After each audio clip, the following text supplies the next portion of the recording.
Hello, my wonderful viewers, and welcome to another episode of Betty Adams Overanalyzes. Today, we're going to take a look at a darker theory associated with one of the hot new manga on Shonen Jump, Doron Dororon. Now, Betty, you say, how could you possibly have a dark theory associated with that wonderful bundle of cuteness, wholesomeness, and energy? Well, let's get into that. There will be spoilers for Doron Dororon all the way up to chapter 5. So to give you time to click away, I'm going to tell you how you can go find some books. Humans Are Weird, I have the data, and Humans Are Weird, I took a vote. We took a vote.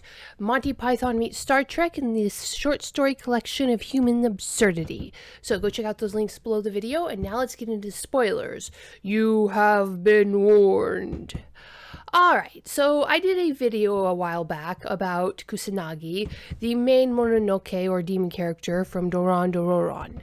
And my question was, who first loved Kusanagi? Because Kusanagi is clearly a fairly well-adjusted social creature. He knows how to interact, he can form attachments. It's pretty clear that he was able to do this before he met Dora. So Kusanagi had clearly had a positive familial relationship with another being before the story started. And I said, well, who was that?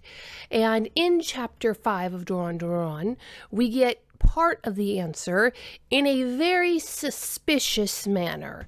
So if you remember chapter 5, Kusanagi has been invited to Jinchayo's house, Jinchayo being the top female samurai in their area. She invites Kusanagi and Dora over for basically trust and bonding exercises to make their team stronger and to quiz Kusanagi on his motivations, which I think we were all pretty curious about. And she asks him, why is he willing to vanquish members of his own species to protect humans? And Kusanagi gets an surprised, uneasy look in his face, and then he gets a regretful, introspective look in his face. And this is where it gets weird. Kusanagi starts out pretty straightforward. Mononoke are driven by much stronger desires than humans. You'll never dissuade them with mere words. I couldn't save the first human friend I made. A Mononoke devoured them. I don't want anyone to experience that sadness. That's why I decided to rid the world of bad Mononoke. So this is an interesting pattern. Kusanagi usually gives a lot of details when he's speaking, but this is all very vague. We don't even know whether the child, we know it's a child because we can see the little hat and little shoe on the ground in front of the battered and bloodied Kusanagi. We don't know if the child was a boy or a girl. Kusanagi doesn't give any names, doesn't give any dates, doesn't mention any places. All he says is that a Mononoke devoured them. Now, this kind of sent up a red flag for me, just how vaguely everything is stated.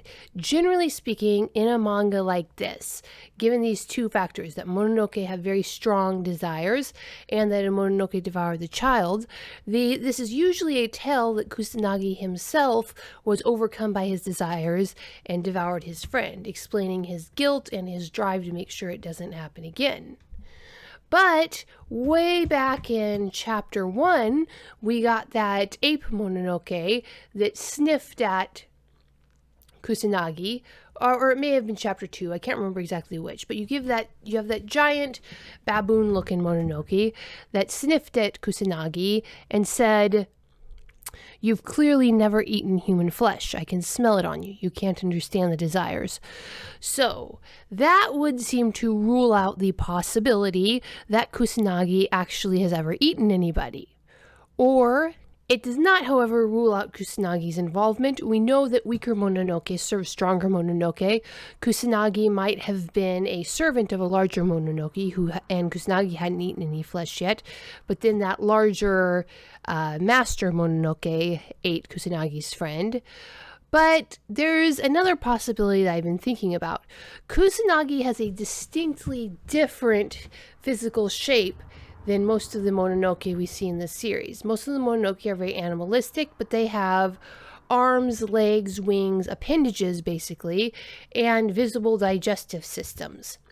Mouths, ability to eat. Now clearly Kusanagi can eat. We've seen him eat, but Kusanagi himself is just kind of underdeveloped. Kusanagi looks like nothing so much as a half-developed larval stage insect, or maybe just an internal organ.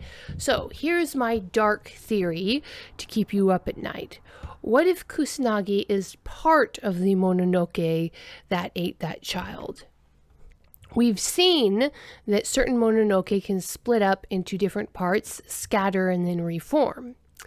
So, what if you have this, we'll call him Mononoke X, the original Mononoke. This Mononoke forms a friendship with a child, and it is a genuine friendship. The Mononoke actually cares for this human child, but this Mononoke is driven by super strong desires, the desire for human flesh.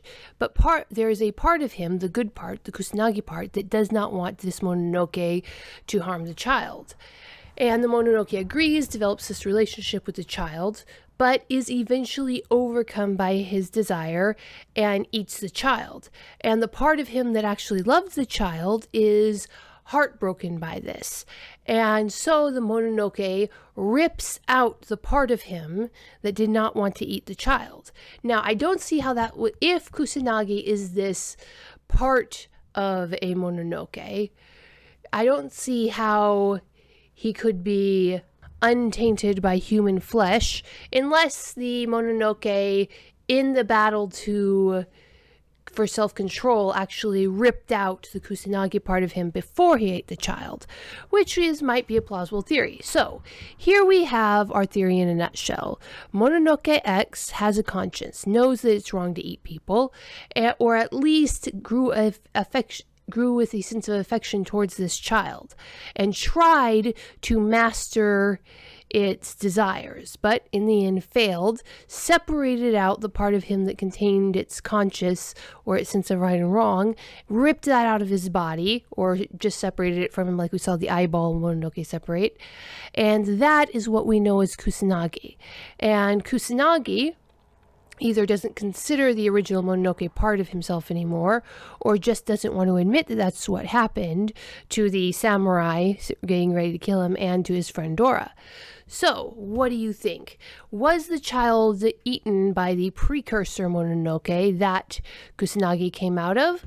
Was it a completely separate Mononoke? Do you think the author would be willing to take what is obviously aimed at a younger audience and go down that dark of a path?